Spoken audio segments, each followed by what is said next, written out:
देश खतरनाक दौर में है। आम आदमी के अधिकारों पर डाका डाला जा रहा है।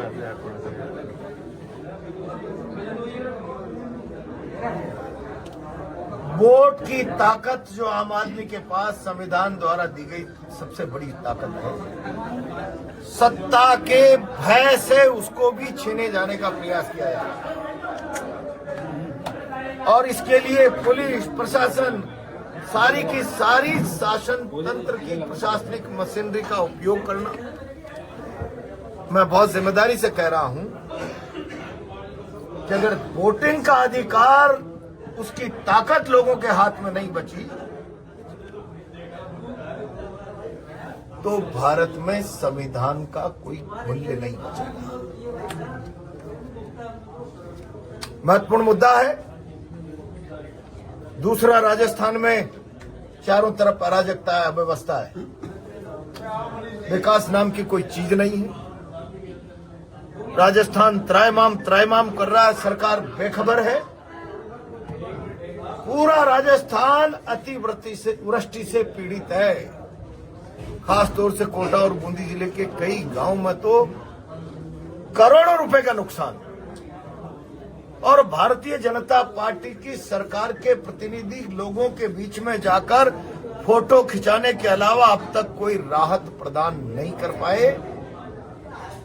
और मौजूदा आपदा राहत के प्रावधान ऊंट के मुंह में जीरो के बराबर है।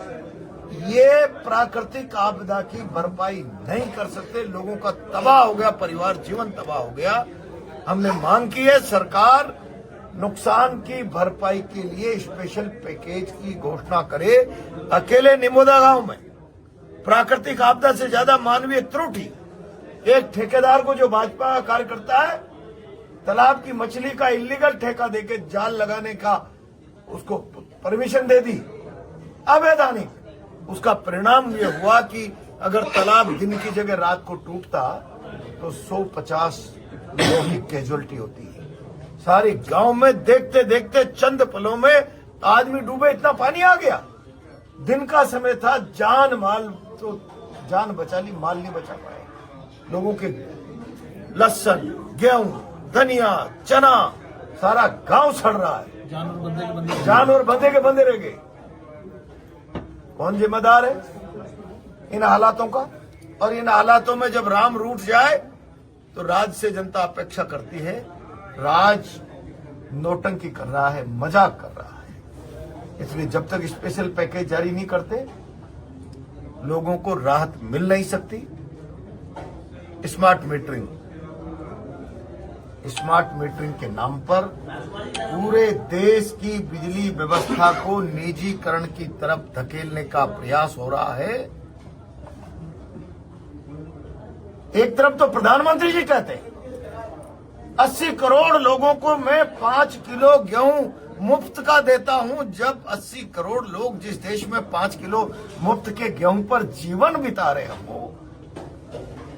वो स्मार्ट मीटर का भुगतान कर पाएंगे? और स्मार्ट मीटर का मतलब प्रीपेड व्यवस्था की तरफ कदम बढ़ाना।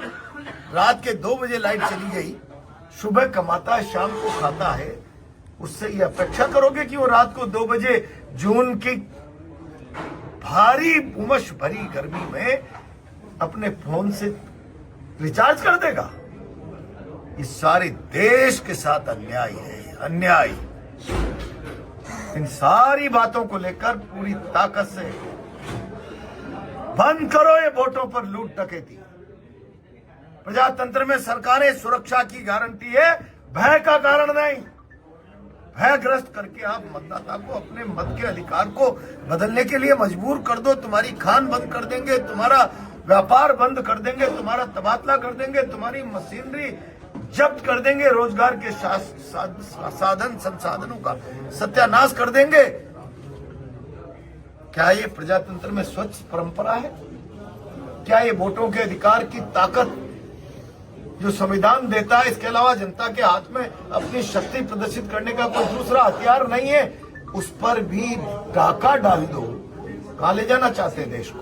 और देश किसी सरकार की मर्जी से नहीं, संविधान की मर्जी से चलता है।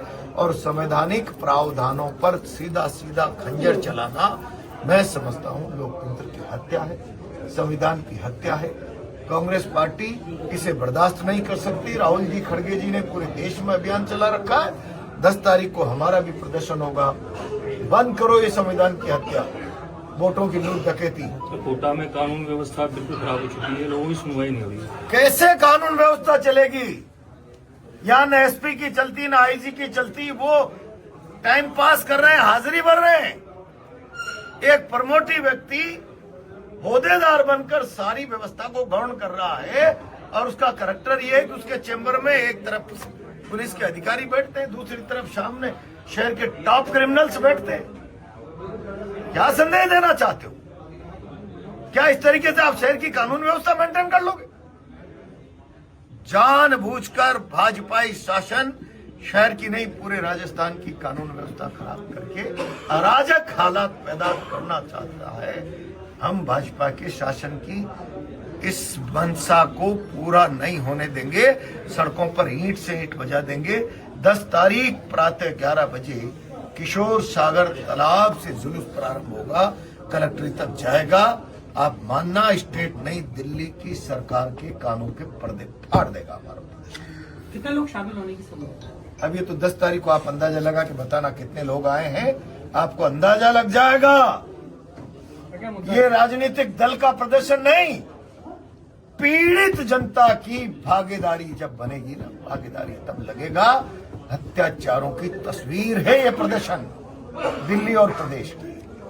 इतने लोग आने वाले हैं। मुद्दा बता तो दिया, सारे मुद्दे बता। अरे कौन शामिल होने की क्या ऊपर से? अभी हमने प्रदेश अध्यक्ष जी को, नेता प्रतिपक्ष को कहा है। विधानसभा चल रही है, नेता प्रतिपक्ष शायद आवे नहीं।